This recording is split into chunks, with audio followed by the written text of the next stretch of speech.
That secret rescue mission, once again pulled off by that elite Navy SEAL Team 6, parachuting in under cover of night to save a 32-year-old American woman held hostage by pirates in Somalia. She'd been held for months. These are images of Jessica Buchanan, video her captives those pirates took of her to prove they had her.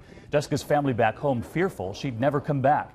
And then at last night's State of the Union, this first clue, the president seen congratulating his defense secretary. You could hear the president say, "Great job."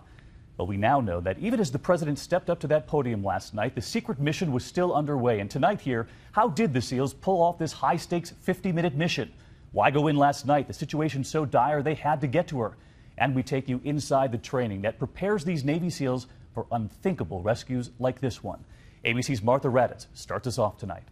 It was heart-pounding, one of the toughest kinds of missions. Not only was SEAL Team 6 facing enemy pirates, they had to get the hostages out alive.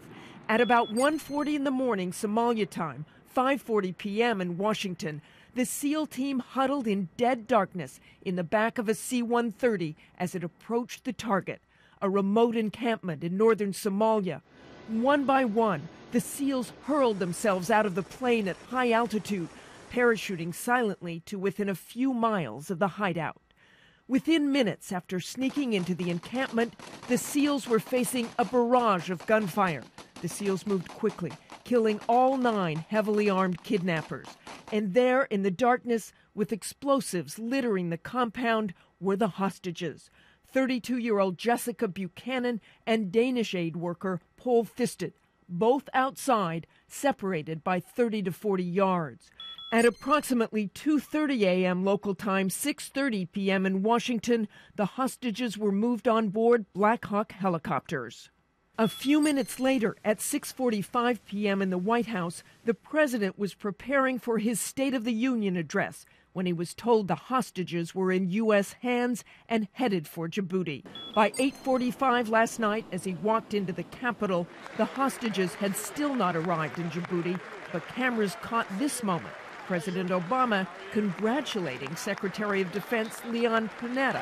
Leon, good job tonight. Good job tonight. Buchanan had been a dedicated aid worker focusing on demining. She suffers from an undisclosed medical condition that after 3 months in captivity was deemed life-threatening, triggering the mission. Back in Washington at 10:32 p.m., with the hostages confirmed safe, the president called Jessica's father to tell him his daughter was free. Jessica's family received the good news as well. Just such an answer to all the prayers. I can never tell them how thankful I really am for what they do and for what they did.